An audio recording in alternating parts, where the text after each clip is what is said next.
Welcome one and all to I Am Nature. I am your host, Brian Porter. And as my regular listeners know, this is the show where we tackle the toughest, the most difficult problems to overcome on the planet. And we always end up with solutions, folks. The answers are out there. We just got to get together. We got to make it happen. And I think I've got one of the top activists on the planet with me today to talk about those solutions and to talk about what he's doing in the Liberty Beacon movement, something he started back in August of 2010. Roger Landry, how you doing? I'm always doing great when I get to talk to somebody like you, Brian. Well, thanks, Roger. You know, it's so funny, everybody sits around and they're all pining and whining and worrying. And, the solutions are so simple. They're hitting us right in the face and nobody's talking about them, Roger. Why is that the case? Well, I got to tell you something. The simplest thing that everybody out there needs to understand is that we, the people, meaning all of the people of this planet, are the simplest solution to everything. Because what we're up against is an elitist caste that consists of one-tenth of 1% of the population, with a globe that is occupied or populated by 7 billion people.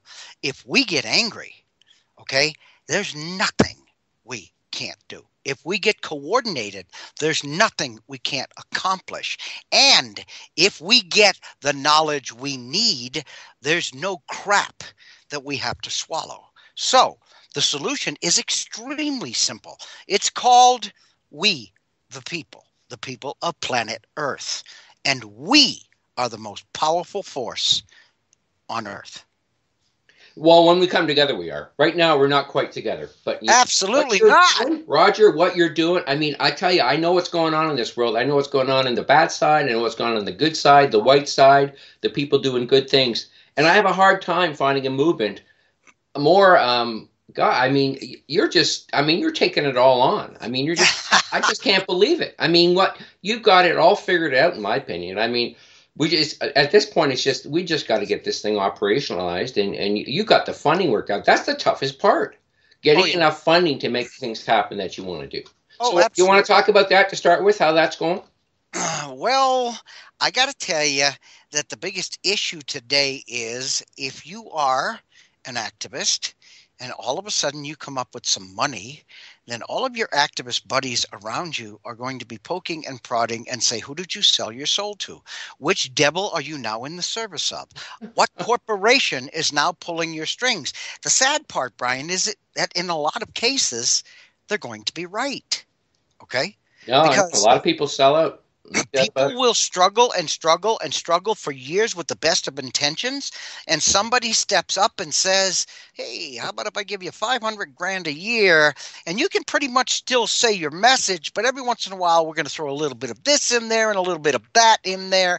And what you find is that it's way too easy and happens way too often that people will be very willing to accept those type of terms because they figure on the whole they're keeping their soul. Nothing could be further from the truth. There's no solutions with these people, Roger. They talk and they talk and they analyze and they're constantly quite accurate, but there's no solutions. Well, if you don't have the way to fund a solution, then solutions are very hard to come by unless, of course, like I said, you wake up 7 billion people. You and I both agree that is the ultimate way to do this, but right now it's not possible or probable. I wouldn't say not possible. It's not probable because there aren't enough people that are awake.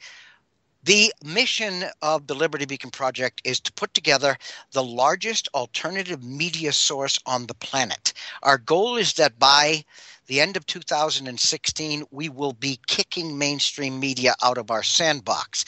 There will no longer be any place for them to play. Now, what you're asking is how are we going to accomplish that without selling our souls to the very devil I just told you about. And I'm going to give you some very, very good ways. I'm going to tell you, just let's draw a few projections here, okay? And I never lie and I never exaggerate and I never challenge anybody to prove me wrong. I dare people to prove me wrong. I'm telling you that by probably the end of 2016, the Liberty Beacon Project will be funded to the tune of $250 million a year. That's $250 million. By the end of 2017, it will exceed $500 million a year in funding. None of this is going to come from corporate America. None of this is going to come from an elitist bank account. All of this is going to come from people exactly like the people who are listening to your show. Do I know that times are hurting? Absolutely. Do I know that people don't have as much free cash as they used to? Absolutely. But if you've got 100 million people buying products from you that were donated by scientists who only wish to help humanity, and each one of those 100 million people is only spending $5 a year on your products, can you do the math? It's very simple to do. Mm-hmm. How are we going to accomplish this? Well, let me tell you a couple of the things that we have in our arsenal, and we are about to launch on the 15th of February. We're going to be launching a site called Toxi Solutions. Okay, let me lay a little groundwork for that. What is a Toxi solution? Well, let's think of toxi as in toxic. All right? The air we breathe, we know, is toxic. We know that we have nano-sized particles of aluminum, barium, strontium, and other things raining down on us every single day in a mechanism called, or via a mechanism called geoengineering. This is not a guess. This is a fact, okay? We know that the United States and Canada are two of the most vaccinated societies on the planet with the highest levels of chronic illness on the planet. We know that GMOs influence more so the United States and Canada than just about any other nations on the planet, with the United States being the most GMO'd nation on the planet. We know that they use more glyphosate here than they use anywhere in the world. We know that we're the most drugged nation on the planet. We know that we're the most fluoridated nation on the planet. Gee, why is the American society, and Canada's not too far behind, the most chronically ill nation on the planet? When I was born 3 generations ago, I was born into the healthiest society on the planet. Today, we are the global leaders in cognitive dysfunction, like Alzheimer's, like dementia, like autism, like ADHD. We are the global leaders when it comes to autoimmune dysfunctions, which is a myriad of diseases as long as my arm, which turn your immune system against your body and starts to kill your body off. We are the gold medal winners in diabetes in children, the gold medal winners in cancer in young children and elderly patients, soon to be the gold medal winners on the planet for all cancers. We have the fastest rising level of infertility on the planet. We also have one of the highest levels of stillbirths, okay, in the industrialized world. This is America. The most technologically advanced and the most expensive. We spend more money on healthcare, almost 10 times more than the next nation next to us. Okay, so what we're looking at is a toxic society, very toxic. Matter of fact, America is the most toxic society on the planet, and Canada's not too far behind it. So what are we going to do to help? We're launching a website called Toxi Solutions, or Solutions for Your Toxic Body. I'm going to tell you right now, if you get a couple of vaccines, like 5 or 6 or 7 or 8, like your young kids get now when you take them to the doctor, they might get as many as 8 vaccines, 10 vaccines at one time. Every one of these vaccines has aluminum in them. Some of them have mercury in them. Both of these are extremely toxic to the body. The body has no chance to filter them out, no chance to protect itself against them, because you're injecting it right into the body, bypassing every bit of, and okay, there are going to be people out there who say, you know what, you're a vaccine nut. Okay, let's talk about the GMOs. Let's talk about the all the metals raining down from the sky. I'm telling you, we're going to give you a way not only to tell if your body is carrying, by the EPA standards or by the CDC standards, a toxic level of these metals, but a toxic level of fluoride, a toxic level of glyphosate, a toxic level of, if you go to your doctor right now, today, and you tell him, I think I've eaten too many things that were sprayed with glyphosate. I want to be tested for it. The first thing he's going to look you square in the eyes and say, your insurance is not going to pay for that. You're going to pay for that. Okay. Now you're paying for the first doctor's visit. You're paying for the lab tests. Then you're paying for the second doctor's visit. And every visit after that, that doctor feels he needs to chelate your body or to flush your body of this toxin. Could be a dozen visits. You're looking at anywhere from $1,000 to $5,000 to find out if you're poisoned and get rid of it. Right. No. It's extremely expensive. Lucrative. All these, I keep telling people, I mean, lucrative. What is your money worth if you're sitting in a cancer ward? It's lucrative.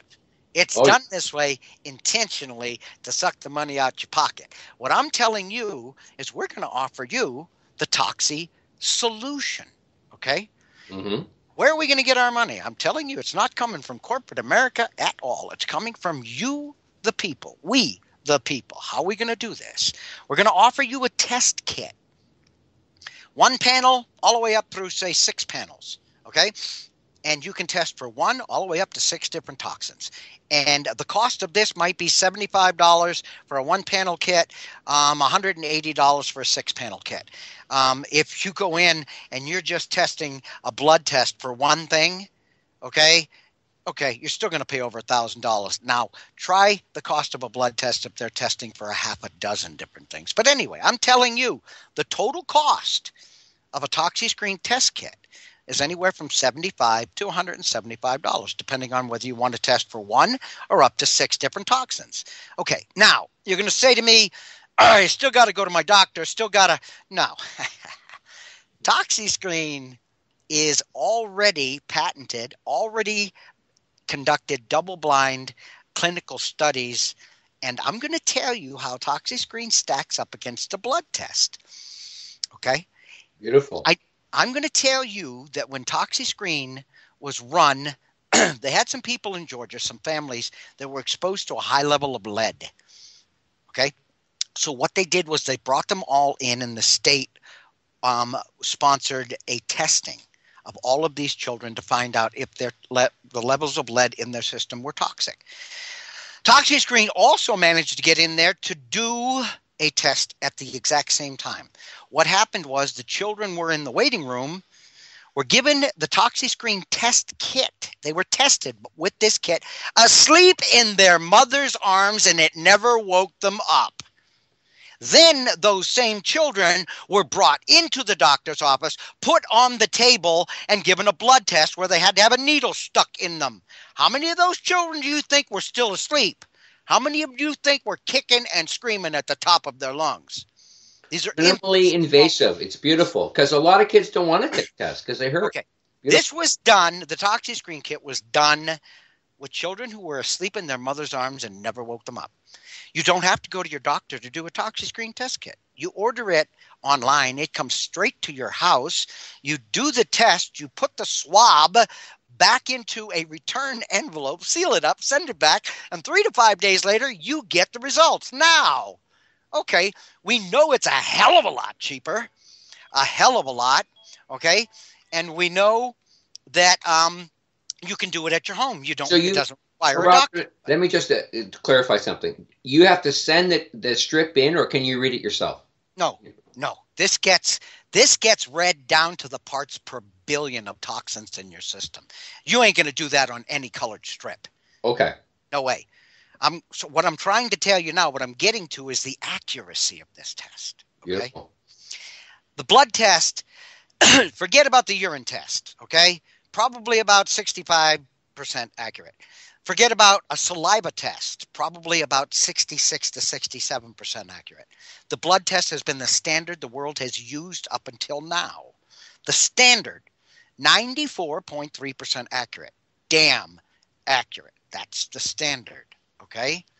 ToxiScreen, which you can do at your home, which could end up by costing 1/20th, 1/30th, 1/50th of what your doctor's going to charge you, or a hospital's going to charge you, or a clinic's going to charge you. You can do it at your home, send it in, 3.5 to 5 days, working days later, you find out what you're toxic with. What is the accuracy of a ToxiScreen test kit? This is already been proven by clinical trials. This is a patented product, okay? And we have exclusive rights to market it. The Liberty Beacon Project does, because the inventors are my brothers from different mothers. What the accuracy of it is, remember, the standard is 94.3% accurate.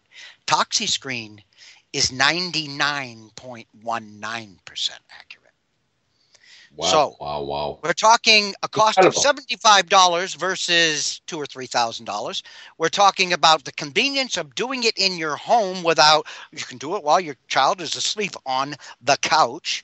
And we're talking about getting results that are, when you're talking about percentage points of accuracy, the difference between 94.3 and 99.19 is light years. Nothing comes closer that you can buy. Nothing comes closer as far as the ultimate accuracy.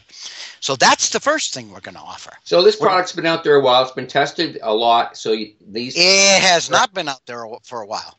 Yeah. It's being launched on, all of the testing has been done. Yes. All of the double-blind studies have been done. Yes. All of the clinical trials have been done. Yes. The patenting, it's done. Permission to sell it across the world, the globe, done.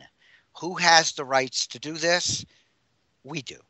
Incredible. Okay. Well, Roger, I mean, what an incredible amount of work you've done. I mean, honest to God, it's just fantastic. But it goes beyond that. Okay. Can I tell you the next step? Oh yeah. I can't wait to hear it, bud. Here's the next step. The biggest concern most Americans have right now as far as health goes is how nasty is the water we're drinking, and that all started in Flint, Michigan. Okay? Mm-hmm. Flint, Michigan, we're drinking water that is poisoned with lead, and that's a severe health risk, especially for children with developing brains. All right?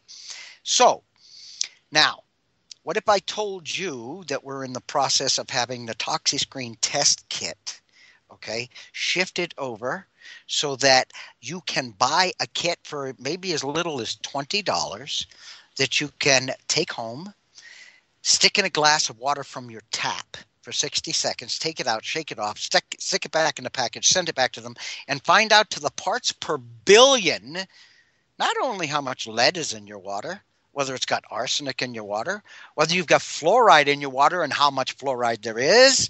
Okay, so now we have a second huge market. As bad as the water system is in the United States, in August we go global with this kit. How old do you think the water systems are in Europe? 500, 600, 700, 1,000 years old? Okay, so now what I'm showing you is that without taking one penny from corporate America, we have this product that can test water, can test bodies across the planet, and give people back the ability to find out if they're going to develop Alzheimer's. Because what is Alzheimer's? What is dementia? It's the accumulation of toxic metals in your body over a lifetime, so that when you get to be my age, and I'm 61, you're wearing diapers again. If you were 25 years old or 30 years old and you could test yourself and find out you had what approached or is a toxic level, and you could start to collate that out and test yourself once a month or once every 6 months, you're never going to have Alzheimer's. You're never going to have dementia. These things won't happen. But I can take it one step further. Okay, you test your water. And you find out that your municipal water, and there's now 18 other cities in the United States screaming that their lead in their water is at a higher level even than Flint, Michigan's is. Yeah. So you test. So Roger, I mean, muni water should not be drunk anywhere, in my opinion. I agree, but a lot of people do drink it, okay? Especially the underprivileged, all right? Mm-hmm. Or the financially challenged. Let me put it that way. Okay, let's be politically correct. I hate that term. But anyway, so now you find out that your water is extremely toxic. And that's why when you tested your body was so toxic. Okay, and that's from taking baths, taking showers, anything. Any way you interact with water, water can be sucked into your body, doesn't have to go in through your mouth. Okay, so now you go to your local municipal water company, or you go to your town council and you say, I'm getting poisonous water through my pipes. You need to tear up all the pipes in the city and replace them. And they're going to look at you and laugh. And then they're going to escort you right outside the door. What is your only recourse to make sure that your family is going to be getting good, pure water? Well, that, my friends, is a water filter. Okay, there's a lot of water filters on the market. One of the people in the central staff of the Liberty Beacon Project, a position that was offered to your esteemed host today as well, a staff position in the Liberty Beacon Project.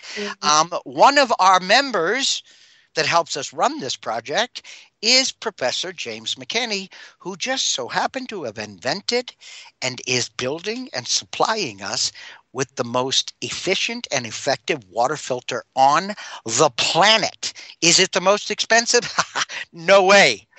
You're going to find Brita filters that won't do half as much that cost twice as much. Not only that, but if you've got one of about 15 or 20 water filters out there, you don't even need to buy a new water filter, because the core, the actual filter mechanism that goes inside the box or the cylinder or whatever, okay, our cores, okay, the actual filter mechanism itself can be used as a replacement for a dozen of the biggest water filters and brand names on the market. So this is what Toxi Solutions is. We have a deal with the largest, okay, homeopathic, naturopathic cleansing agents and detox agents, which is Nature's Sunshine in North America. So we're going to offer you the best natural detoxing products on the planet. We're going to offer you the best water filter on the planet. The most expensive? Hell no. And we're going to offer you a way to tell not only what's poisoning you, okay, but give you the power back in your hands to make sure it doesn't happen again. This is the Toxi Solution. I am so damn tired, Brian, of people constantly telling me what's wrong, okay, and never telling me how I can make it right. This isn't You're Toxic. This is Toxi Solutions. And this is the way we run. Well, I mean, that's it. If all people hear is gloom and doom, and they think, "Oh well, why should I even try changing things? I'm dead already." And you see, this is the problem. So I love what you're doing. I love this. I think what I just described to you. You put a lot of work into this. You planned it well. It's just incredible. What I just described to you globally, okay, the American market alone, and we launch it in the U.S. and Canada on Monday, the 15th of February, okay, people will be able to go to websites and literally buy this stuff. Everything I've mentioned, all right? In the United States and Canada, this is worth $120 million a year to the Liberty Beacon Project. Globally, between $250 million and $500 million a year to the Liberty Beacon Project. I'm telling you, we're not going to be taking money from corporate, anybody. I'm telling you, we're not going to sell out to make money and still preach our message, but we're only just going to give up a little bit of our soul here and a little bit there. We're not giving up any of our soul, because it is people like you listening to this show that is going to fund the Liberty Beacon Project to such an immense level that we are going to put together a true media network across the globe that even the mainstream media won't be able to compete with. The people are going to get a voice. The Liberty Beacon Project is going to guarantee it. So you're not just doing an infomercial here. You're actually going to take the money that you're going to raise from this, hundreds of millions of dollars, and you're actually going to do something positive with it. We've already made commitments to three nonprofit organizations. One of them that does totally independent research on vaccines. Another one that does totally independent research on glyphosate and GMOs. Another one that we've already made stipulations that once we reach a certain amount of money so that we can pay our staff, everything above that will go to support the people that are doing this type of research and to help to launch the projects and the products I've just told you about 3 products we have. I'm telling you right now, there's 9 more sitting in the wings nobody's going to know about until we get these 3 on the market. We have scientists lining up to become part of this project because they absolutely love the concept. And I'm going to tell you one more thing we've made a promise of. Everybody can take me to task on this if you wish. Other than putting 10% of our capital aside each month for emergency cases, okay, and paying the salaries of the individuals who are doing everything for this project, every penny at the end of the month must be spent. Every single penny. The bank account must read 0.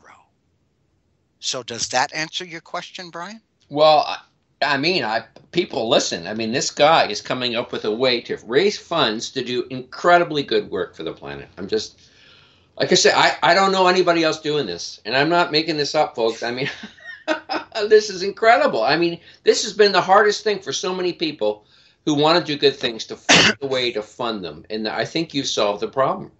Well, I've been looking. I started this project, as you said, August 19, 2012.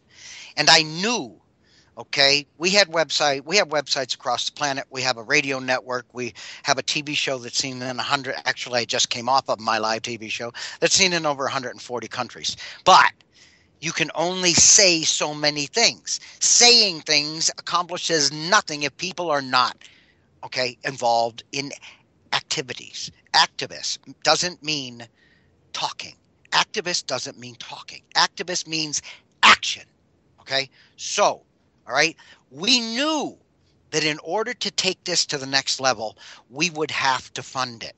I waited 2.5 years to come across 2 individuals who were introduced to me who had invented a product they were going to simply use for OSHA drug testing and heavy metal testing on large construction sites.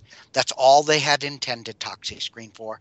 As a matter of fact, they had the whole workup done for their company, and they were told just in that limited fashion, their income for the company would exceed $200 million after the first full year of production. When they came to me, I asked them if they knew what geoengineering was. I asked them if they knew what GMOs were. I asked them if they knew what fluoride was. I asked them and I got no. And then I explained to them they didn't have a $200 million a year company. They had a $1 billion a year plus company, because all of the people out there with something that's inexpensive and I can do it at home and it'll blow the doors off of anything science has offered to date. Okay, you can give hope to the world that they will know if they're toxic, that they won't have to be in diapers when they're 60 years old. These guys flipped out and they took us in. They even went to their website and made it so that nobody can order their products from their website. All of their products will now be ordered through the Toxi Solutions website. How serious do you think they are about working hand in hand with us to help the planet and to help humanity? They shut off ordering on their own website. Everything now goes through Toxi Solutions, which gets launched on Monday. So when we tell you we're here to do the good that everybody else is promising you and nobody is delivering, you ain't seen nothing like the Liberty Beacon Project. Nothing exists. So when you hear Brian say, I don't know of anybody else doing this, I don't challenge you to find someone else that's doing this. I dare you to find someone else that is doing this. We are so far outside of the box, we don't remember what color the box is. Well, I mean, I tell you, I can't find anyone else who has a plan as robust and as doable as yours. I mean, the proof is in the pudding. Let's see how she goes. But I mean, what you're saying makes complete sense to me. And I'm Ryan, name me 100% behind you, man. I just love it. I mean, we gotta go big or go home. That's been my attitude for my whole show, folks. There's nothing to lose. We gotta go big or go home. What I just said to you, okay, What I just explained to you, I explained on the very, very low end of everything. Didn't want to exaggerate, didn't want to do anything. But I can explain to you in a very, very simple fashion why this will draw the funds in. I say it will. We have a database that is about 50,000 homeopathic and naturopathic people out there who have customers and clients. They're basically practitioners. All right. How many of them do you think are going to want to have this kit on their wall? When you go into a homeopathic doctor, the first thing he does is he asks you a bunch of questions to try and narrow down what possibly could be making you feel ill or why you're ailing. Then he gives you a natural remedy, and these guys are very smart. They know what they're doing. You go home, he says, if this isn't making you feel better in a couple days, let me know. We'll tweak it. We'll find something that does. Okay, they're not going to be telling you to get a blood test, okay, because that's not the way they work. So what you're doing is it might take 2 or 3 months to tweak you into a position where they're actually chelating the proper toxins from your body. Which one of these homeopathic or naturopathic, and we're talking close to 50,000 in our database, is not going to want to have a ToxyScreen kit sitting right behind him where he can say, after he's asked you a bunch of questions, well, you've probably got aluminum poisoning, you probably got lead poisoning, you probably got glyphosate because you live close to a freaking factory farm, blah, blah, blah. Here, take this ToxyScreen kit home, do it, send it in. 3 to 5 days later, they're going to tell you what you're toxic with. Come back here. I'm going to give you exactly what you need to get that crap out of your body. How many of these homeopathic or naturopathic or even actual MDs are not going to want to have ToxyScreen hanging on their wall? So now let's just take that one step further, and then I want to turn it back over to you because I want to hear what you have to say. This is one revenue stream. We have 5, but I'm explaining one. 50,000 practitioners. All right. Let's say that in the U.S. alone, let's say only 30,000 of them put it on their wall. I'm going to tell you the number is going to be a lot higher, but I want to underestimate just so people understand how powerful this is. 30,000 of them order ToxyScreen kits for their clients or their patients. Okay.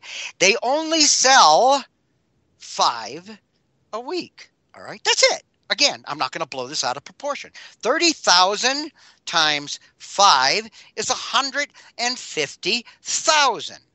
We make approximately, and again, a fictitious figure, but just so you guys can do the math, $10 per kit. That's $1.5 million a week. How much a month? Okay, $2.4 million a month. All right, and let's take that out over a year. Okay, that's one revenue stream, and that's lowballing everything. I'm going to tell you all 50,000 of them are going to want those kits, and I'm going to tell you they're going to sell more than 5 a week. That's one revenue stream. Roger, I just thought of something else that is really good news. I'll tell you what they're trying to do in Ontario is they're trying to screw all the naturopaths.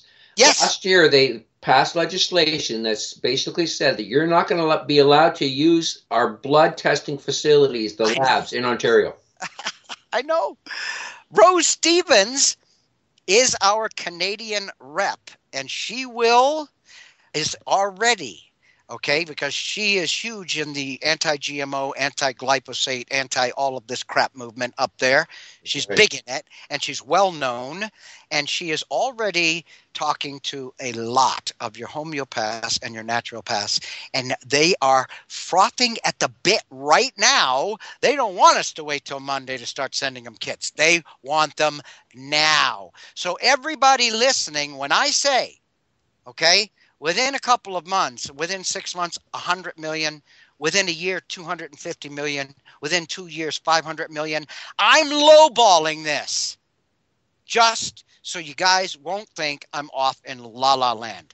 The one revenue stream I just gave you, there are 4 more even bigger than that. They're all real.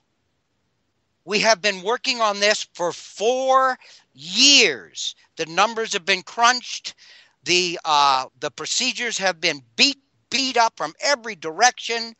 This is reality. Well, Roger, if you got these 6 toxins you're going to test for, there's a hell of a lot more than 6. As they improve the product, yes, they can bring out more and more. And as people start to feel better, they're going to say, hey, I want to test for more toxins. Actually, we're hoping that by the end of 2016, we'll have 50. By the end of 2017, at least a couple hundred. Beautiful. Yeah. I don't want to tell how many people, how many toxins are in your water, but yeah, I always just say get the water filter. There's the big ones. You don't want to know how many things are in No, you don't. You don't. No. But not only that, but I'm going to tell you something that I just developed the other day. Okay.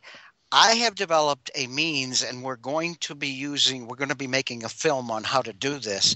I have developed a means for ToxiScreen test kits to be used to more accurately than anything on the planet, test the fallout from what was sprayed into your skies the night before.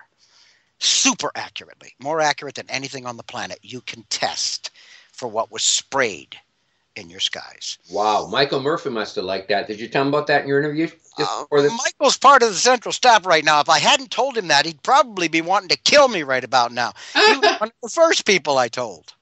And he drooled when I said that. Are you kidding me? So, again, you're talking about another whole revenue stream that we haven't even introduced into the project yet. Now, these are just for these 3 products I told you about, these revenue streams. We have 3 scientists as part of the project right now, globally renowned scientists, and 2 more we'll be talking to over the next couple of days who want to come into the project with inventions and patented products that they want to see used for humanity and to help build the largest independent media platform the planet has ever seen. And I'm telling you that we're looking at least 7 or 8 more products after we launch Toxi Solutions. We'll be bringing out a new product each month that everybody is going to be able to use. They will all benefit humanity, and not one penny will come from corporate anybody. And if they offer you $1 trillion, you're going to say, no way, I don't want it. I don't want your $1 trillion because by next year we'll have that already. I won't be bought out. I mean, you're that kind of guy. I mean, it's all about, we're doing all this, folks, for the good of our children's future. You want to know how planet? We are so done in, folks, but this is the key. Everyone, I'll tell you, Roger, I've talked to so many new people this week because my mom, she had a fall and I got all these people coming in, wonderful people helping her out. And everybody I talk to is unhappy about the situation on this planet. God, yes. I want to tell you something that might open your eyes, and I don't think you're not aware of this, and definitely none of your listeners are aware of this. But again, I never challenge anybody to prove anything I say is wrong or a lie. I dare you to, and I dare you to prove what I'm about to tell you is wrong, because nobody's going to believe what I'm about to tell you. Okay? I used to work for the military-industrial complex. I used to run emergency response teams all over the planet to fix weapon systems sold by the United States to our allies, and sometimes not our allies, whoever would pay for them. I worked for Raytheon Services Company facilitating DoD contracts. This is what I did for a living. I have a resume that is sterling. I could use that resume right now and go out and get a job that's going to pay me high six-figure, low, I would say that might be stretching it, anywhere from $100,000 to $150,000, because I've been out of it for a few years, but I could end up with a pretty damn nice salary. Now I'm going to tell you what I've been living on for the last 3.5 years since I started the Liberty Beacon Project, since I woke up to reality, okay, and I have to make atonement to civilization for what I did for 3 decades. I live right now, no joke, okay, on $200 a month or less and have done so for the last 3.5 years to put this project together. I work on this project 20 hours a day, 7 days a week. I have not had a day off in almost 4 years. I dare anybody out there listening to this show to try and live on $200 a month, not a week, a month. That's what I live on. What could I be living on? Over $100,000 a year. So you want to know what I want to see happen? You want to know where my heart is? I dare anybody to prove what I just said is a lie or even a small stretch of the truth. You now know something about me not a lot of people know. How can the guy who runs this huge patriot organization and health activist organization be living on $200 a month or less? Because there is no money in this project, and we have contributors, websites, radio shows, whatever, in over 40 countries across the planet. We have not taken a penny from anybody. There isn't even a donate button on our flagship website. And any ads you see are simply to pay the bills to keep the websites up. Yeah, we don't even have a donate button. Go look. Yeah, no, you launched a few products in the last month or so. Yeah. Yes. And those, like I said, are strictly to keep the websites up and running. Yeah. Somebody's got to pay those bills. And we're not going to ask you to pay them for us. So the ads we have are basically naturopathic and those type of things that we can use to support the structure of the network. But me, I haven't gotten a penny from one ad in months. And even when I was getting it, it was just enough to keep the computer on, the electricity on, and enough food to keep me from starving. $200 or less every month. Now, where's my heart? You can tell me anything you want. But if you're saying I'm doing this for money, you're an idiot. Well, I keep telling people there's no life like being an activist. There's nothing that'll drive you harder or true and keep your energy up. I mean, if you are zoned in to the real issues of this planet and you love this planet and you love God and you love your species, there ain't nothing that can stop you. I do now, but if you would have met me 5 years ago, and I think I probably said this to you, Brian, you would have hated my butt. Because I was the biggest neocon. I was all for killing anybody who even blinked wrong at the United States. We need to conquer the world. I was what everybody who listens to your show in all earnesty and all honesty hates. I had a very rude awakening a little less than 5 years ago. Very rude. Well, it came from connecting. That's a big part of my philosophy. Connect with people. Be open and connect. And you listen to your friend who you trusted. And man, I mean, that friend, he did a lot for this planet by opening up your mind. Yeah, well, for the first year, I really, really hated him. Because when you open your eyes to the fact that what you have been doing has been basically evil, although you didn't think so, I didn't think so. I thought everything I did was right and everything I did was necessary. But when you get your eyes open to the fact that what you're doing is as destructive as what I was doing, it will either tear your entire world out from under you or it will lift you up with a mass elation that you're never, ever going to compare to. And you know what? I got both. Because most people get awakened over a slow period, months or years, a little bit at a time. I got awakened very, very quickly in the span of less than 2 weeks.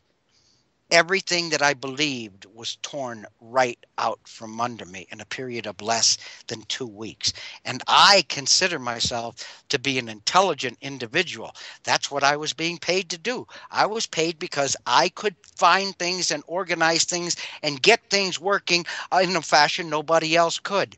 Well, guess what I'm using those skills for now? Brian, have you ever seen an organization doing what we're doing now? Well, the only thing I can compare it to is Findhorn and what they've done, and they raised money in a way that was, a bit unconventional too. So I'd say, yeah, I mean, in a year you could be Findhorn, and you could be the Eco Village network, and you could be right up with them, and then it's going to be, if at this rate, you're going to be like, wow, and we're going to work with them. There's no reason why they wouldn't work with us because they're like angels on this earth, and I think we're not far behind. No, and I'll tell you something. It's not about competing with anybody. It's about providing for everybody. Well, exactly. Yeah, and I'm not. It's not a competition. I'm just saying. I didn't. I'm not saying you were saying that. Yeah. But we're I all love going to work together. I love the saying. It's not about competing with anybody. It's about providing for everybody because that is contextual. That puts things in context. Yeah. Yeah. Oh no. I mean, we should have so much food on this planet. We're sort of walking on piles. I mean, it's so ridiculous. The people are starving. Yeah, well, it's a crime. Well, they're it's saying going on for 6,000 years. I mean, it's just. I mean, honest to God, greenhouse. Has anybody heard of a greenhouse? I got to tell you, that's so ridiculous, Roger. They have been telling us for several years now, actually almost a decade, that the planet is overpopulated. That's the biggest lie you will ever hear in your life. You could take every living human being on the planet and put them in a landmass the size of Australia, give them all about a 2,200 square foot house, every family, a yard of about a quarter of an acre, maybe a little smaller than that, and have no population left on the rest of the planet. That's how not overpopulated the earth is. I'm going to tell you why we're being convinced by Agenda 21 or Agenda 2030 or all of these other crap programs, why they are trying so hard to convince us we are overpopulated. It's because it is almost impossible for a few elites to control 7 billion people. So if they knock the population back to 1 billion, they can control us very, very easily. This is about control. It has nothing to do with overpopulation. It's about population control. And that word control comes up way too often and in way too much evil context for me lately. Yeah, yeah. And it's also about potential extermination of everything almost. That's population. That's yeah, I agree. Natural. Because they have AI coming down the pipe, folks. And I mean, what we know is scary. I hate to think what we don't know. So honest to God, folks, I mean, we got to get behind the Liberty Beacon. We've got to check out their site. What's the best site to go to, Roger? Well, the flagship site is probably the best one to look at, and that is the Liberty Beacon, all one word, .com. Very simple, folks. And we constantly tell everybody over and over and over again that you need to be talking to your friends. If you talk to two people and they talk to two people, it spreads at an exponential rate. I'm going to tell you exactly, I'm going to expound a little bit on exactly what was said by Brian a little while ago because it is so apropos. We can talk until we're blue in the face. Nothing happens by talk. We are activists. Break the word down. Active. Are you getting the hint here? We need to physically be doing something. Writing the articles, doing the radio shows. Actually, the radio shows, as far as I'm concerned, are a very, very good use of time. The TV shows. That type of media needs to be enhanced, and that's what we're going to do. We're going to build the largest alternative media network on the globe. But, okay, writing the schoolhouse. It's the schoolhouse of the future. Your radio shows, my radio shows. But I'm telling you that if you call yourself an activist and all you're doing is writing articles and talking to your neighbors, you're not an activist. Because if you take and define the word, you need to do something. You need to be active. Oh, precisely. I went to a meeting recently, and it was just awesome. It was organized by Susan Mayer. It was a anti-geoengineering meeting. It was actually focused more on healthcare stuff. If I had known about this, I would have talked more about it at the meeting, but this is awesome. And anytime I go to a future one, we'll be talking about this kind of stuff and all the great products you're selling. But man, the key, Roger, to me is getting out there in the public. It's one-to-one. It's small meetings where you can have some level of what's the word I'm looking for? Interaction. Well, it's a comfort level that's not overwhelming. It's like, like a potluck. I love potlucks. I had a couple potlucks when I started some community gardens in Ottawa, and people love it. You come in, it's for a relaxed conversation. This is the key, man. Have a conversation. Don't scream and yell at people. Don't run and say, "Oh, the sky's falling." Have a conversation. The sickest I ever got in my life was what I got from a potluck. Oh, really? Food poisoning. Oh, yeah. But anyway, I don't want to, people to stop going to potlucks because my wife and I actually enjoyed the hell out of them. We really did. But that's just something that happens. All right. So I've got to be going away here pretty soon. Is there anything in particular you would like me to talk about or discuss? Because I've got about, 3 or 4 minutes left. But I really wanted to be here because not only have you been invited in to be a member of the Liberty Beacon family, which I have been actually pondering this for months, and I just absolutely had to do it. But at the same time, we do have a lot to offer. We do. Yeah. Oh, wow. I can't believe apropos. That's it. I'm gone. Comment. The Kermer's coming. Well, thanks so much for inviting me into the family. We'll have to sit down soon and figure out what the heck I'm going to do with you guys. So, no, I really appreciate the offer, Roger. It's the best organization on the planet. So I'm thrilled. I'm just overwhelmed. All right. Take care. Thank you, Brian. Okay. You too, buddy. Bye. Talking soon. Okay, folks. This is the end of the back soon.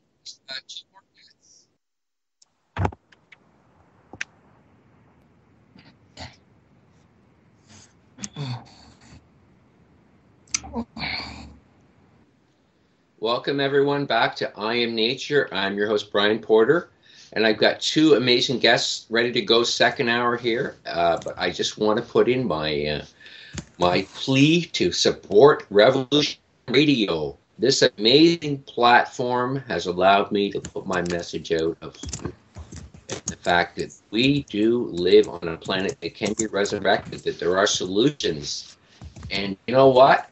It's done amazing. I have reached out. I have connected the right people. I just found out tonight I'm going to become part of the most amazing organization, the Liberty Beacon movement. The movement I think is doing the most, or is doing the most, that has the potential to do the most of anything that's come along in eons. So I'm thrilled. I'm so excited I can barely think right now. But hey, it all came around because of the revolution. So please put out your $5 for the archives, or do yourself some good and buy some seeds. It's so important. Get your seed count up. You need a garden. Everybody should grow on their own. It's toxins everywhere. You need a greenhouse too, folks, too. So there you go, folks. Please support Revolution Radio. This place has launched so many good ideas, and my show is just one of 90. Okay, now somebody's moving around a lot, making a lot of noise in the background. It's probably Warren Trammell. Warren, are you with me? Yes, I am here. And is Lisa there? Yeah, could you guys hear me? Yeah. Yes. Just, if you can just settle down, because I'm getting some background kind of shuffling noise here, that would be good. It's not me, it's Warren. I tell you. Yeah, well, it's always me. Probably fall off his chair on Warren. So how are you two guys tonight? We're great. I mean, that was really a great show. I was muted during the whole thing, but you guys, that was a really impressive show. Thank you. Oh, the first hour with Roger? Yes. Oh, can you believe I'm now on their team? Yeah, I can believe it now. Yeah. I mean, honest to God, this is like a dream come true for me. I mean, it's just, I mean, I've sent them some really good people to work with and stuff, so I guess that helped. But, no, I mean, they're in they're in it to win it, and that's the kind of people I want to be with. I mean, it's just incredible, and you guys are going to be part of it too, one way or the other. I mean, you've got. We'll get into it soon, but you're two of the top. Warren is Warren and I are best buddies now. We almost talk every day, and based upon my conversation with you yesterday, Lisa, you know what's going on, and you've got some great solutions too. So we're all in this together. We're all a big family here at the I Am Nature. Absolutely. We're all brother and sister, and maybe we can help you get this book going. We get all these millions of dollars coming in and funding, because it's all going to go towards fixing this planet and getting rid of these bad governments and these crooks that are running things. That's what it's all about, folks. So, anyways, I should introduce you guys, because who are these two people? My audience is saying. Well, Warren Trammell is a son of a very well-known, in his day anyways, back in the era of Nixon. Governor, what was his last name? Oh, man. Wallace. Governor Wallace, yes, in Alabama. He was his right-hand man through all his elections, etc., etc. Well, Warren was there for most of it. So Warren was very close to his dad. So we've got the inside track on everything that was going on behind the scenes of politics and all that stuff. And we'll get into the details of that. So Warren is sort of the ultimate political insider. So Warren, how you doing today? Very well, and I appreciate being on your show. It's a great show, and I agree with Lisa that the first hour was fantastic, and every weekend is going to be great, and we certainly want to be part of it, and we appreciate you having us. This is the first time that Lisa and I have been on this particular show, and it's been a while since we've been on radio, so we're really looking forward to it. Yeah, well, yeah, Warren's been on a few times telling this Madness in the Magnolia story, but we're going to get, a little bit, we'll reinforce it tonight, and we'll go further with it, because I think you guys are going to stay to get my extended version. Oh, yeah, by the way, I didn't mention that. We're going into extended version tonight, folks, so 2 more hours of chat. We'll take calls. I think I've got somebody lined up to call, and we'll see if she does. Pam Jones. I really want her to meet Lisa. You're both Californians, and I think you're going to get on like a house on fire.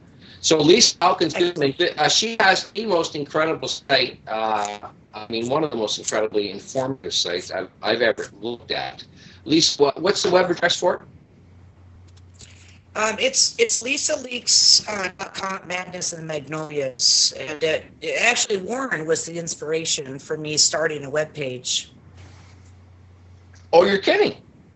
No, I'm not kidding. I did things. I have several different other websites, but I'm under different aliases. But yeah, Warren was truly the inspiration for Madness and the Magnolias, because his dad, Seymour Trammell, was putting in between the name of his book either being The Self-Inflicted Wound or Madness and the Magnolias. And I think Warren and I both kind of favor Madness and the Magnolias. It just seemed to fit. Well, you're an agent. I mean, you're probably one of the best persons I've met. I mean, I just look at all the topics on this site, folks. If you go there, it's just incredible. I mean, man, you want an education on almost anything, it's on the site. So, wow, good for you. I mean, it's nice to go somewhere you can sort of get information on almost anything. And you've got a good heart. You're working with some older people, just like I am. We're sort of in the same space. My mom, your helps another woman in your neighborhood. So, yeah, no, we all got to chip in, folks, and loving is the way we got to fix this planet. So Lisa, which one of you guys tells the story of Madness and Magnolias? Well, Warren is basically the character of the story. I mean, he's truly was there and, shared all of those experiences with his dad. I'm more of a fact checker. So, I can, anything comes like a little bit undone through the storytelling. I always try to rein Warren in because he likes to elaborate, but that's what a storyteller does. They elaborate and they get into the character, but his Southern charm, his Southern accent, really brings the story to fruition. Well, I appreciate that, Lisa. The good thing I like about having Lisa on the team is that she has a complete outside vision of the story. When I first met, she knew nothing about it, and very few people really know about it. But she was very much intrigued about a part of political history misrepresented, not told. True story had told, and she, like some other writers and political pundits, knew there was a lot more to the story of Watergate. And unfortunately, some of those writers perpetuated a false story of Watergate. And Well, Warren, just before you get into the story, I just want to know how you two met. Okay, can I answer that question? sure, yeah, but Okay, but so I had come across one paragraph that said the true nature of George W. Bush and his dad Herbert Walker Bush. Warren had written just in a comment section on an article that he wrote, I have unrefutable truth that H.W. Bush and George W. Bush were implicated in the assassination attempt of my father, Seymour Trammell. And I've never heard or read anything like that before. And so I tracked him down and I wrote to him and I told him, I said, hey, I'm really intrigued by this statement that you wrote in that comment section on an alternative media web blog. And I said, tell me more. And he was a little hesitant, honestly. He told me little bits and pieces, and I slowly gained his trust and said, I'm like really serious. Like I'm really interested in taking down the Bushes in any way, shape, or form that I can. And so he entrusted his father, Seymour Trammell's manuscript to me, which was 232 pages, typed, that he wrote when he was wrongfully indicted and convicted in prison for the biggest bogus charge of a swimming pool fee. And he sent those to me. And I've been on board with him ever since because, out of all of the research that I've done, which was inspired by Warren sharing his dad's story with me, is absolutely true. And Dr. Dan Carter, who's a historian, the foremost historian on Southern politics, had written The Politics of Rage, which was grossly inaccurate because Simon & Schuster, having gathered the information from Warren's dad, Seymour, basically had him rewrite the story because it implicated two former presidents, George W. Bush and his dad, Herbert Walker Bush. So he captured my attention right away, and that's how he did it. Wow, that's a great. And how long ago was that? 2012. Okay, 4 years ago. Yeah. Wow. So you've known each other for quite a while, and you're trying to put a book up. We won't get into the logistics of all that stuff because I want to get the story up first. So sure.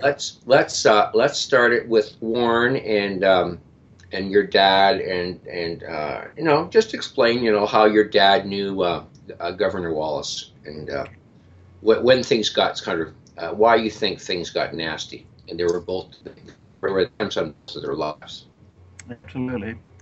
The story of my father and Governor Wallace really begins way back 45 years ago in South Alabama in a couple of rural counties, the counties of Barber, Bullock, and Hill counties in southern Alabama.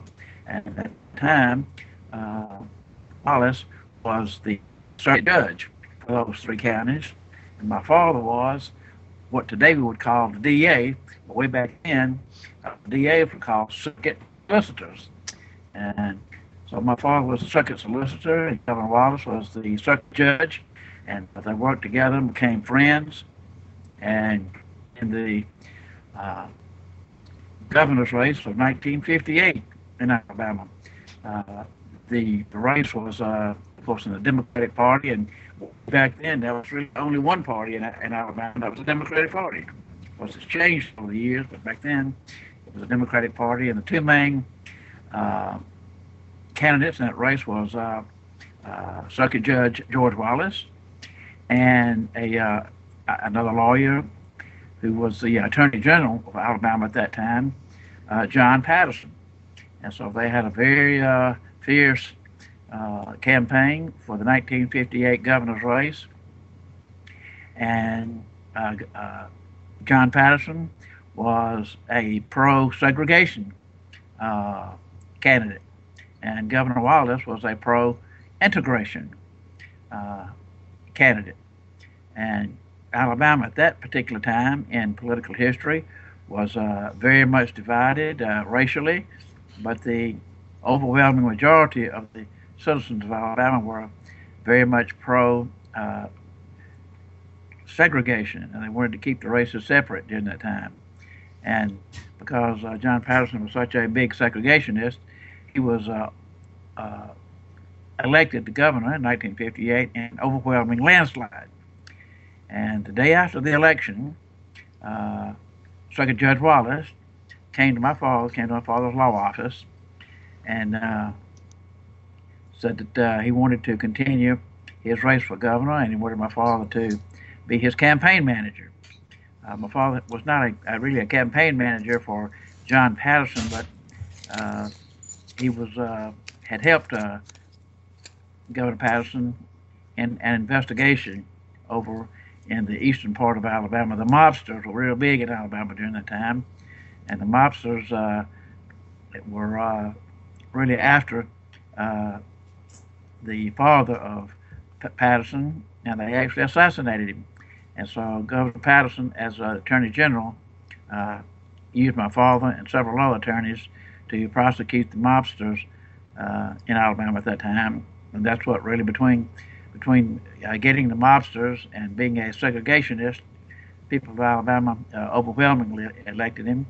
So it was race played a big part in that. And so when Governor Wallace came to my father, he said, Seymour, I want you to be my campaign manager. I'm going to change my political stance 180 degrees. And I know now why I got defeated. It was because Governor Patterson was a segregationist. And I want to tell you here now, Seymour, that is never going to happen again. And the governor used some flowery language that I probably shouldn't repeat on radio. No, yeah, you can go ahead and repeat it because it's a story. Okay. Yeah, you can say it. This is a very low-censored radio station. Go ahead, say it. Nigger part, the nigger quote. Yes, This is the private meeting where they met, and Governor Wallace spoke to my father and said, Seymour, you know why I was defeated? I said, no, George, tell me why. He said, well, I was defeated because of the nigger vote, and I'm telling you here now that I will never be out-niggered again. And so that day... different era, folks, different era, yeah. Absolutely, different era, absolutely. 45 years ago, you have to think back to what the conversation and the social structure was 45 years ago in the Deep South. 55 years ago. 55, excuse me, 55 years ago. Yeah. Right. Oh, no, yeah. 60s, early 60s, yeah. That's right. It was it was really in the mid 50s and early 60s, sure. So that particular day, my father and Wallace began campaigning, and they campaigned every day, all over the state of Alabama, 7 days a week for 4 years. Right after they lost the election, they went right back. After he lost the election, the day after he lost the election, he began his campaign for governor, and he and my father traveled all over the state of Alabama every day, 7 days a week for the next 4 years, and campaigned. And so when the next governor's race came up, which was 1962, Governor Wallace ran, and Governor Patterson could not run. Way back then, in the state of Alabama, a governor could not succeed himself for a term, could not serve 2 terms in a row. That later changed, but at that time in history, Governor Patterson could not run for re-election. And so that left Governor Wallace with really against a fairly weak field, and he went around the state of Alabama for 4 years preaching segregation. And it was a message that rang loud and clear with people in Alabama. The federal government had been down on a lot of southern states in the racial struggle here, and so the people of Alabama were ready for a governor that would really preach and work for segregation during that particular political era. Could I add something to that, Yes, Warren? I said. Okay, so this is a really crucial, important point because Governor George Wallace was always known and historically known for the fact that he was a segregationist, which in fact he was not. He was an independent. And Wallace's main opponent, being John Malcolm Patterson, he Patterson got all his support from the Ku Klux Klan. Correct. An organization that Wallace had spoken against. And in fact, Governor Wallace was supported by the NAACP. So he really was an independent. Most people don't really go back far enough to realize that. And he, like Warren had pointed out, he was all for, integration, but he changed his tune because he saw all of the support, correct me if I'm wrong, Warren, that Right. Patterson got, so he literally shifted gears. Absolutely. Being supported by the NAACP and then going, to the schoolhouse doors and saying segregation now, segregation forever, was really against the grain of who Governor George Wallace was. But Seymour Trammell is a strategic player in this. He wanted Warren's dad, Seymour Trammell, to help him win the race. Well, help him win, and Seymour just crafted him beautifully, even though it didn't do his reputation very well in the end. He had the NAACP's support, but that's where that whole "I've been out niggered," by John Patterson. That's why he went to Seymour, because he knows Seymour, Warren's dad, could rewrite history for him, and he surely did. Well, that's a very great point. Well, it was a political expediency, on a certain phase in order to get elected, and then once he got elected, I think his policies and his approach sort of contradicted what he was saying in the election. Absolutely. Wallace did a lot of good things, and I'll tell you, in living in Canada during that time, and I was a bit young then, but I do know that Governor Wallace, he was quite prominent. We talked about him in the Canadian news, and he was portrayed as a bigot in the news. Yeah, no doubt about it.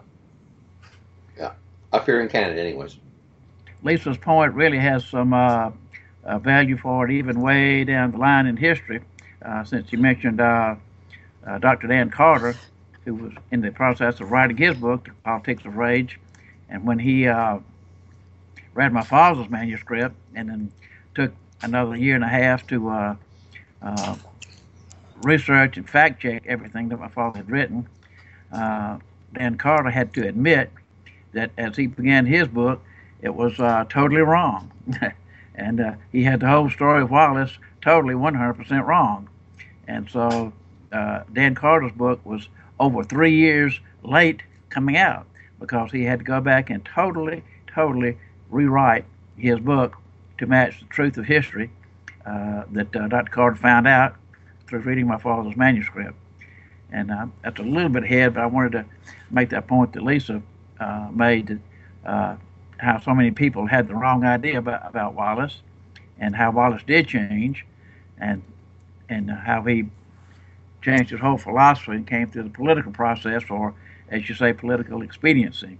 And the rest of as they say, was in line with Wallace's history from then on. Yeah, well, and Lisa says it was independent. What part of that independence was the fact that he didn't like the federal government, and he wanted to have a state that was run the way it's supposed to be, which is the state was supposed to be running its own affairs, and the federal government was to stay out of the affairs of the state. Whereas at that point in time, the feds were trying to take over the country, and he was opposed to that. That's right. Yep. Absolutely. Came known, of course, as states' rights. And Exactly. Wallace, that's right. The federal government's supposed to be weaker than the state government. Absolutely. It's not supposed to be dominant the way it is. And look what's happened. I mean, we got the military-industrial complex, we got the pharmaceutical-industrial complex, the agricultural-industrial complex. All the different complexes came because the federal government got too powerful. Absolutely. And Governor Wallace and my father spent their entire lives fighting the federal government, and both had an assassination attempt made on their lives because of that battle with the federal government. And they became so popular and so successful that the guys at the top had to say, well, it's time for these two guys to go. They're getting too strong and too powerful. They're causing us too much trouble, and they have to go. And it happened to be during the Richard Nixon administration. And I'm sorry we don't have proof of this, but we, can, in our imagination, look and listen and imagine a phone call, to Richard Nixon's people, two of which was H.W. Bush and W. Bush was in the mix. And he called them all up and said, fellas, George Wallace George Wallace, Seymour Trammell have to go, and I want you guys to come up with a plan to do it. And that became known as the Alabama Project, a phrase coined by Richard Nixon. So at that time in 1962, Wallace began that fateful journey of a lifelong battle with the federal government. And in this description, my father said that he and Governor Wallace had crossed the Rubicon and never to go back. So that was their journey, and that was their where they guided their lives from then on, is to. And I'd like to point something out really quickly, just so I don't forget it, Warren, is that so Herbert Walker Bush was appointed as the head of the Central Intelligence Agency at this time, and briefly only for 1 year.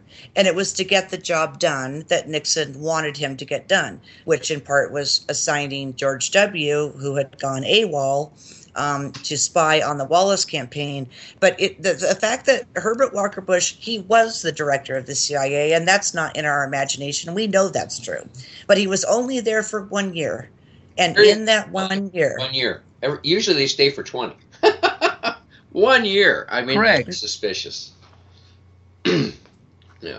That's exactly the point it was in. Go ahead, Lisa. Yeah, I mean, that's he facilitated what he needed to facilitate for Nixon. He tried to get rid of, because actually Seymour Trammell was way more powerful than Governor George Wallace, because he was the guy that had all the money behind Governor Wallace, helped him write a speech, and himself was a hardline segregationist. So he took that path and led him, as Wallace asked him to, into victory. And that's why they went after Warren's dad, Seymour Trammell, Nixon and his goon squad, the plumbers, before Wallace. I mean, you always take out the top person first. Yeah. And it was Seymour. They tried to take the brains behind Wallace. Absolutely. There's no question about it. Yeah. The brains and the money. Yep. Exactly. Yeah. And it also fits in well with that whole thing, the Dan Rather report on the George W. Bush missing for a year from his military service. During that time, was he not spying on the Wallace campaign and your dad? Is that not what you contend? Yes, but yeah, because he was working for. Go ahead, Warren. He was sent there to be in the Alabama Air National Guard. Was the cover. But he only attended one meeting, and the rest of the time was spent hobnobbing with all of the Wallace political social people. Wallace loved the military, and the Air National Guard was a big part of Governor Wallace's administration, and so that gave W. Bush an excuse to have a National Guard uniform on. And so in all the meetings that Wallace ever had, the social, political meetings, where they were having all over the state, where he would invite the military guys to come in, it was very easy for W. Bush to put on his Air National Guard uniform and go in and mix and mingle with the guys and mix and mingle with the other politicians and other people in the Wallace administration and his political team. And so W could listen to all of the political chatter that would be, of course, very much in those meetings. And I think it's important to mention, Red Blunt. I mean, because that's who he was working for at that time. Right. When W. Bush went AWOL from the Air National Guard, as a cover for that, he went to work for this Winton Red Blunt, who was at that time the one and only Republican in the state of Alabama. I don't think there was a single person in the state of Alabama that was Republican except Red Blunt. And so, and everybody knew him. Everybody knew him. So he could not be the spy. But we picture this conversation between Nixon and Daddy Bush to say, well, George, we got to have somebody in Alabama to be a spy, and I have no idea who can get him. Red Blunt is our friend, but everybody in Alabama knows Red Blunt. He was like 6 feet 5 tall and had bright red hair and was a very loud, boisterous, famous person. He was a multi-millionaire. He had built a huge construction company by buying used construction equipment. Warren, was he not appointed the Postmaster General? And he was. He was. Yeah, he was later. Yeah, but also later. For a very, very brief period of time, just like Herbert Walker Bush, like just in time to carry out the assassination attempt. Blunt's job was to give a cover to W to work, and also to help finance and carry messages and verify messages and just do whatever he had to do to help W. Bush be a good spy there with the Wallace people. And he was the perfect spy. Again, we remember back in history, nobody back then, nobody knew who the Bush family was. Nobody knew who H.W. Bush was. I certainly didn't know who George W. Bush was. He was just one of the guys. He was single. He partied, he drank, and dated different various women here in Alabama. It was just a real playboy. He fit in with the crowd, and so everybody just thought he was one of the many playboy National Guard guys. So he fit in perfectly. He was a perfect spy. And I'd like to point one other thing out. It was perfect timing for W, because he actually, even though he enlisted in the National Guard and he was supposed to be able to fly airplanes, he was terrified. And history does show, and you can look back in the records there's very few that are even available, because somehow they got either burned up in a fire or demolished in a rainstorm, depending on what, history records you look at. George W. Bush never flew. He was terrified of it. And so this was like a good way out. That's why they like Dan Rather called it AWOL. He went missing in action. He was just not there, because he really couldn't muster the strength, the character, and the know-how to actually be a pilot. That's true. That's correct. Well, in fact, they both were working for the CIA. This was the group to become president. Absolutely. Mm-hmm. Sure. They absolutely were. And as Lisa said, Red Blunt, which is his nickname, Red Blunt, was appointed the Postmaster General by Richard Nixon as a reward for helping. And Blunt was already a millionaire, but he became even richer as Postmaster General. And when my father, I hope I'm not skipping too far ahead, Lisa, catch me. It was Red Blunt, actually. The key role that Red Blunt played, the very key part, was in a phone call where he called my father and said, Seymour, have you ever heard of anything called the Alabama Project? And he said, no, Red, I'm not familiar with it. I've never heard of it. He said, well, it's a very wide-ranging, very in-depth investigation that's being made by President Richard Nixon. And we know that you are very close with Governor Wallace, and you've had some disagreements with him. And so the Justice Department would like to have you fly up here to Washington and meet with the IRS people and the Department of Justice people, and tell us about the Wallace campaign. And secured it, and when Red Blunt secured his safety, right, Warren? Like he correct, said, yeah, okay. Red Blunt was to secure his safety and to get him up to Washington and back. And then the key phrase that Lisa's alluding to is Red Blunt told him that the IRS had a number of charges against my father by him, and also Governor Wallace and Governor Wallace's two brothers and several of his other business associates, but that Seymour would be given complete presidential immunity from any prosecution, from any information that he might give to the IRS that my father would already had. In fact, at that time, Red Blunt said, "I want you to know that as of this moment, you have complete presidential immunity from prosecutions by the IRS and the Justice Department." So and he had nothing to hide. He had nothing to hide in the first place. So he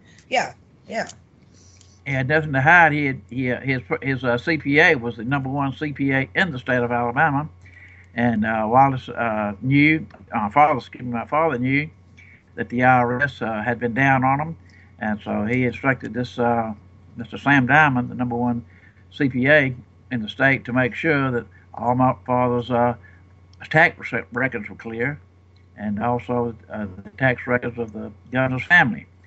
And even so, at that, when he got to Washington, they told him that they had over 30 counts of income tax evasion against my father, and over 30 counts of income tax evasion against the governor and both his brothers and several of his business partners.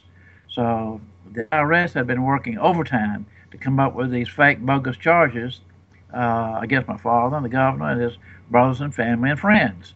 And this was a pretty scary thing back then.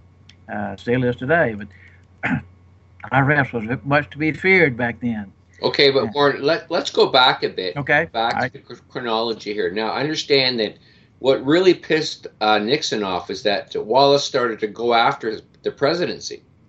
He started to run against him in the presidential elections, and he was threatening his position. Absolutely. Wallace had and he won California. He won California over Nixon, his own state. Beautiful. That was really, I know, right? Yeah, that's, as Lisa said, that's what really put Nixon on notice that Wallace was the person to be, that George Wallace and Seymour Trammell were guys to be feared, because my father had borrowed money on his land that he owned and everything that he owned. He borrowed $250,000, $250,000, and back in the early 60s, 64, 65, 67, $250,000 was a lot of money. And so my father got it and borrowed it and hired a bunch of guys that he knew that were great campaigners and sent them out to California. And they worked out there and got ballot position in California that had never been done before. And when the news announced that Governor Wallace had, through Seymour Trammell and the political campaign, had been able to get ballot position in California, Nixon's paranoia just went off the scale. It just scared him to death. And from that moment on, he began to plot the defeat of Governor Wallace and come up with all these plans. And it's about when he called H.W. Bush to come in, and they came up with the plan to send W down here. What year was that, Warren? That was probably in the mid-60s, 65, 66. 68, I think. 68 and early 68, yes. Yeah. So they had my understanding is that, correct me if I'm wrong, but they had a very closely fought presidential primary, but Nixon in the end won. But because Warren, or not Warren, Governor Wallace got so close, and Seymour was helping him, Nixon said, "Okay, that's it. They almost got us that time. I think we got to take these guys out." Right. The 1968 presidential campaign was so very close, very, very close, that in the three Midwestern states of Michigan, Ohio, and Indiana, those three races, there was less than a 3% separation between Richard Nixon and George Wallace. And that razor-thin margin absolutely scared Richard Nixon to death. And that's when he made his final decision to call his assassination team and tell them, guys, these two guys have got to go. They absolutely have to go. And so from then on, they worked on a plan to go after these guys. But it was and otherwise known as the Plumbers, Nixon's assassination team, which is, Gordon Liddy, who really doesn't deny anything. The guy is actually pretty ballsy. He doesn't even hesitate. Gordon Liddy, as far as what he was implicated in. But this is all one thing that's also really important to note, just as a side note, that the MLK Ultra movement was happening exactly at the same time, where there was experimentation with LSD, and it was used in a way to sabotage people, like Jack Anderson. The news reporter Jack Anderson. He actually was the first one, right, Warren? Wasn't That's Jack correct. Anderson attacked? Yeah, I think Jack Anderson was attacked first through Nixon's plumber team to use LSD, like on the steering wheel or in the drink, and to try to, cause a fatal... to cause an automobile wreck. Right. So Jack Anderson, of course, had been reporting on Vietnam and what a sham it was. And Jack Anderson had heard about this one particular agent that Nixon had sent to Vietnam, and he was supposed to come back with some very vital information for Nixon. And Jack Anderson had found out who it was and was going to report on it. And in G. Gordon Liddy's memoirs of Watergate, he says that Nixon instructed him to actually come up with a plan to assassinate Jack Anderson if this particular agent had not gotten back from Vietnam. Jack Anderson had been writing about this agent in his weekly and daily newspaper columns, and was trying to expose this plan. And G. Gordon Liddy says Richard Nixon actually gave him permission to assassinate Jack Anderson if this particular agent did not return. Well, fortunately for Jack Anderson, this particular agent did return to Nixon with the information that Nixon wanted. And so Jack Anderson's life was spared, and some years later, Jack Anderson and G. Gordon Liddy were on a program together discussing it. And G. Gordon Liddy looked Jack Anderson straight in the eye, and he said, "I want to tell you, my friend, had that agent not gotten back with the information, you would be dead. You and I wouldn't be sitting here talking, because the president gave me permission and directed me actually to assassinate you. And if I had to pull the trigger myself, you would be dead, and we wouldn't be here. But you were lucky, and the agent got back, and so you're alive because the agent got back." So that was very shocking and striking to Jack Anderson on a program, as a radio TV program they were together.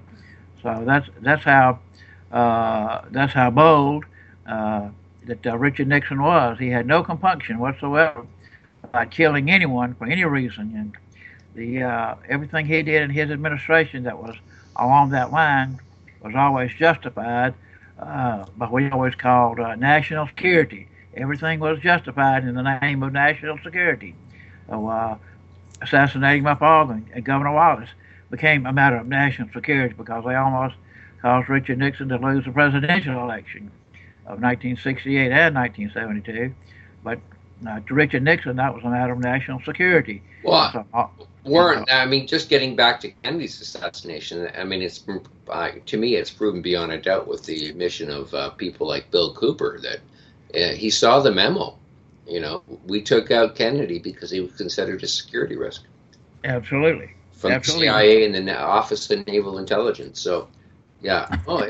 There had been precedents set, and taking out a governor was nowhere near as big a deal as taking out the president. Once you get away with taking out the president, folks, the sky's the limit. Absolutely.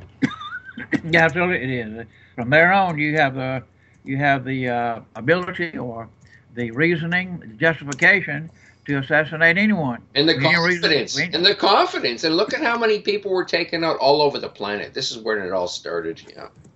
Oh, no, it started way before well, of course. that. Yeah. No, before that, but I mean, yeah. Yeah, I mean, but yeah, as far as national, as far as the president, within yes. the U.S., I mean, other countries, they've been, taking down politicians for 200 years. Yeah. Yes, and I think that's what's really the most remarkable thing is that how failed Nixon's assassination team missed their mark. I mean, I don't know. I mean, honestly, like I'm a sniper rifle certified person. I've never killed anybody, but I'm telling you, it's just not that hard.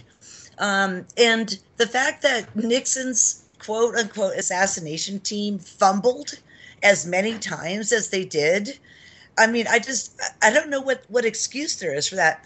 For example, so Governor George Wallace, there are 4 different projectile bullets that had to have been shot from above. And there's just no way. There's just no way it could have been like he could have been shot directly. They've all the science is available for anyone to see on the projectile. That's what snipers do. How they failed, I don't know. But I mean, the fact that Nixon has had so many major fumbles, I mean, on assassinating people, to me is, I mean, sadly comical. I mean, it's just not that hard to assassinate somebody, but somehow they were able to fumble it with his dad, with Seymour Trammell, and Governor Wallace, Jack Anderson. I mean, all of them. They just blew it incredibly. Absolutely. At well, I just want to ask Lisa a question. Do you think it was intentional, or that to blow it? Or was it more like just a threat, or do you think that they actually just were incompetent? Incompetent, without a doubt. Absolutely. I have no doubt about it. They were just incompetent. No doubt. Absolutely. Just like Nixon was incompetent. He's incompetent. And the people that worked underneath him and his goon squad, the plumbers, were also incompetent.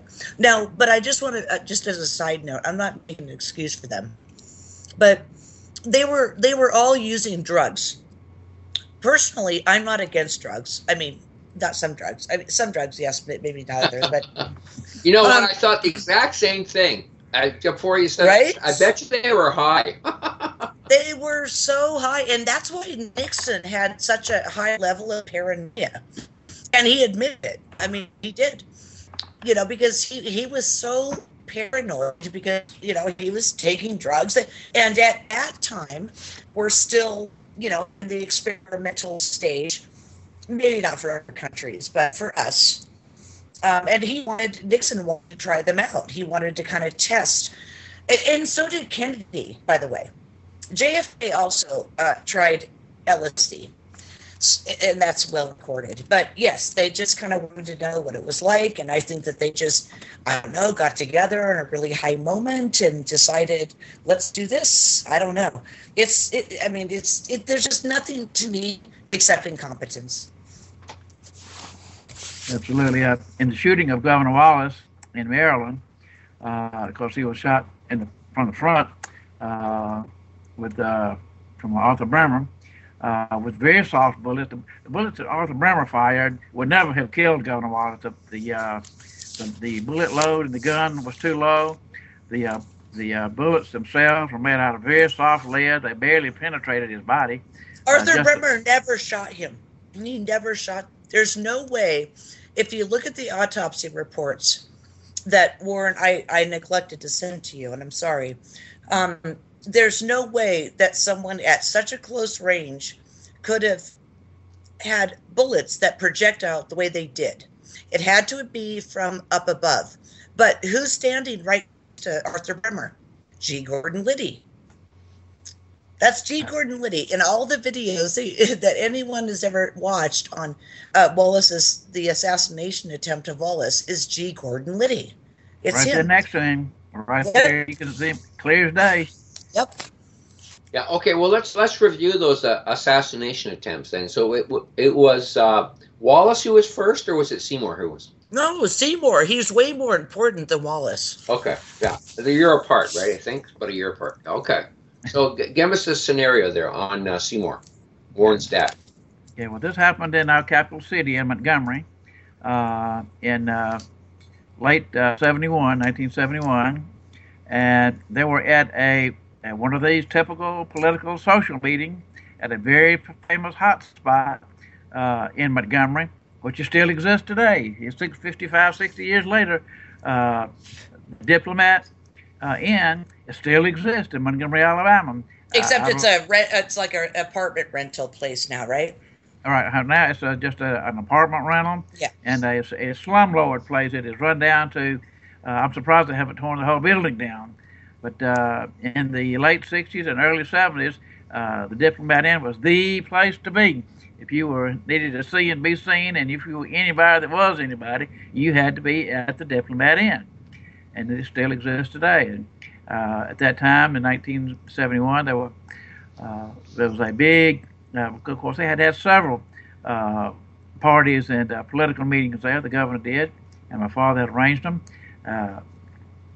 So it was just a large group of people there in this event. And no doubt it could have been that W. Bush was in that meeting, possibly. We don't know.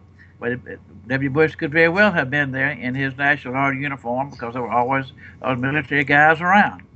And so my father was there. My father was not a big drinker. He would sip on a little scotch once in a while, but he was never a big drinker. So he would always carry around a small drink of scotch and have it just refreshed every once in a while, but never enough really to be drunk. And so we probably think that G. Gordon Liddy and maybe his agents were there. Probably back at that time, G. Gordon Liddy, nobody knew who G. Gordon Liddy was. Didn't know what he looked like, didn't know who he was, didn't know anything about him. Nobody knew who George W. Bush was. So they were all anonymous and could get away with it. So during that meeting, we surmised that probably G. Gordon Liddy had someone come in and put maybe some LSD in my father's drink, and also had put the LSD mixture on my father's steering wheel, which was out in the parking lot, and I'm sure they knew what car it was. And that's what they did to Jack Anderson. Jack Anderson. Yeah, they put LSD on the steering wheel. It was immediately absorbed into the skin. But there's evidence that there might be another drug that was used. But go ahead. That's correct. It was a mixture of something, drug. So if my father finished his drink and was about to leave the meeting there, he was going home. We had some racehorses back then, and one of our racehorses was running in Louisiana. And my father wanted to go home and call our trainer and see what the outcome of the horse race was. So that's why he really left the meeting. So he left the meeting and left the parking lot, got in his car, put his hands on the steering wheel, and headed down an access road leading from the motel to where we lived at that time. And within 45 to 60 seconds, this LSD mixture would go into your skin and get into your brain within 60 seconds or something like that. So from the Diplomat Inn down to the turnoff where my father would have to turn was at a corner where there was a hospital there, but that access road went on down in front of the hospital and came to a dead end. There was a big mound of dirt there at the end of that road, and to supposedly keep people from going off into that 20-foot, it was a drainage ditch, a 20-foot culvert, cement culvert drainage ditch at the end of that road. Well, by the time my father had gotten to that particular intersection, the LSD had begun to work on him, and he says the last he remembers was he blacked out. He didn't know why, but he blacked out, and he slumped forward. That was his last memory as he crossed the intersection and went on down the road towards the cement culvert, which is probably another maybe 100 yards away. So it was very easy for him to just keep on going down that access road.